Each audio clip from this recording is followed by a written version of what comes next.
Ethics मधला important concept म्हणजे code of conduct, आचारसंहिता।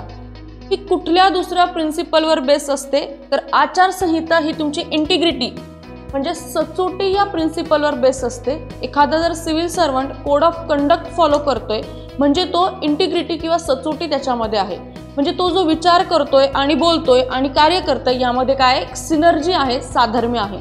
दुसरं प्रिन्सिपल ज्यावर कोड ऑफ कंडक्ट बेस आहे ते म्हणजे इम्पार्शियालिटी।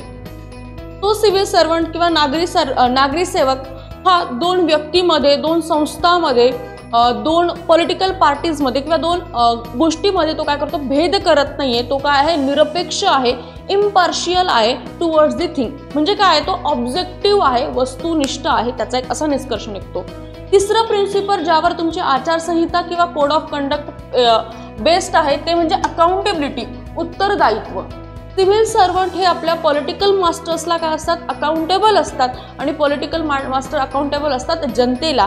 म्हणजे हे जे उत्तरदायी आहे सिव्हिल सर्वंट हे इनडायरेक्टली अकाउंटेबल आहेत कुणाला तर पब्लिकला, आणि हे कोड ऑफ कंडक्टचं एक इम्पॉर्टंट फीचर आहे।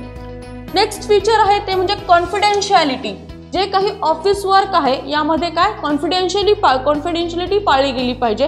त्या गोष्टी ऑफिसमधल्या गोष्टी, सरकारच्या गोष्टी, फंडच्या गोष्टी ह्या इतरत्र सांगितल्या नाही गेल्या पाहिजे। नंतर नेक्स्ट प्रिन्सिपल आहे पब्लिक सर्व्हिस आणि डेडिकेशन। सार्वजनिक सेवेसाठी तुमचं डेडिकेशन असणे हे आहे कोड ऑफ कंडक्टचं एक इम्पॉर्टंट बेसिस आहे। अशाच नवनवीन इन्फॉर्मेशनसाठी डायरेक्शन अकॅडमीला सबस्क्राइब करा।